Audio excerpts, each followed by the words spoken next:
Ready? Yes.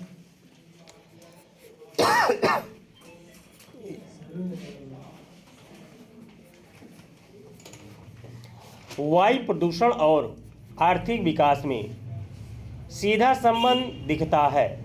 Construction यानी भवन निर्माण उद्योग में उड़ने वाली धूल को रोका जाएगा तो कंस्ट्रक्शन की लागत बढ़ेगी और आर्थिक विकास सुस्त पड़ेगा। इसी प्रकार गाड़ियों और उद्योगों के उत्सर्जन एवं किसानों द्वारा पराली जलाने से प्रदूषण अवश्य होता है, लेकिन इससे अर्थव्यवस्था में माल की लागत घटती है और आर्थिक विकास को गति मिलती है। हालांकि प्रदूषण का यह केवल सीधा प्रभाव है। इसी प्रदूषण के अप्रत्यक्ष प्रभाव आर्थिक विकास के विपरीत होते हैं। जैसे भारत में वायु प्रदूषित होने के कारण विदेशी निवेशक और विदेशी पर्यटक नहीं आना चाहते हैं। इसके अतिरिक्त स्वास्थ्य प्रभावित होने से लोगों की औसत आयु घटती है। जो व्यक्ति 70 वर्ष तक कार्य करके आर्थिक विकास में योगदान कर सकता था, वही व्यक्ति प्रदूषण के कारण बीमार पड़ने से 50 साल की उम्र में ही निष्क्रिय होने लगता है। समग्रता में देखें तो प्रदूषण को रोकना आर्थिक विकास के लिए लाभप्रद है। यह हमारी अदूरदर्शिता ही है कि हम प्रदूषण के केवल सीधे नकारात्मक प्रभाव को देखते हैं और अप्रत्यक्ष नकारात्मक प्रभाव को अनदेखा करते हैं। प्रदूषण पर बढ़ती हुई चिंता को देखते हुए सरकार ने अपने स्तर पर कुछ कदम उठाए हैं। पहला, सौर ऊर्जा को बढ़ावा देना। दूसरा, घर घर में एलपीजी सिलेंडर का वितरण करना। और तीसरा, शहरों में मेट्रो रेल का विस्तार। इन कदमों को उठाने के लिए सरकार को साधुवाद, लेकिन ये कदम पर्याप्त नहीं है।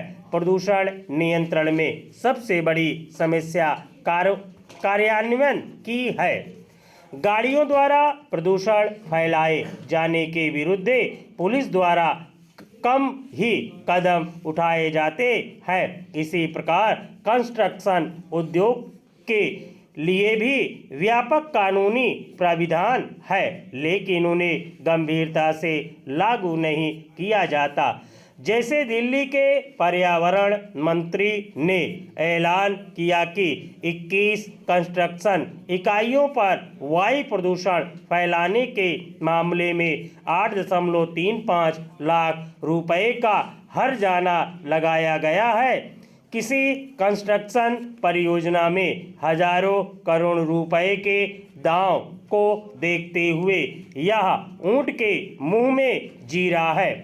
बताते चले कि सुप्रीम कोर्ट द्वारा गठित कमेटी ने कभी कभी कंस्ट्रक्शन दिल्ली में बदरपुर बिजली संयंत्र एवं डीजल जनरेटरों पर प्रतिबंध लगाया है, परंतु ये संकट के समय उठाए जाने वाले अल्पकालिक कदम है। बिल्कुल वैसे जैसे मरीज को तत्काल राहत के लिए आईसीयू में भर्ती किया जाता है, ऐसे कदमों से मूल समस्या का समाधान नहीं होता। इसी प्रकार उद्योगों द्वारा किए जा रहे प्रदूषण से निपटने में समस्या उपायों को अमल में लाने के स्तर पर जुड़ी हुई है। अधिकारी उनके मामले में सख्त कदम नहीं उठाते।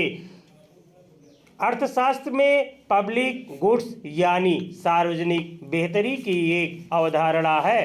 जैसे 1 करोड़ रुपए की लागत से कोई सड़क बनाई जाए, यदि सड़क न बनाई जाए तो उस पर जो लाखों लोग चलते हैं उनके जूते घिसने, समय की बर्बादी या गाड़ियों की के टायर खराब होने का खर्च मान लीजिए 3 करोड़ आता है। ऐसे में सड़क बनाना आर्थिक विकास के लिए लाभप्रद है।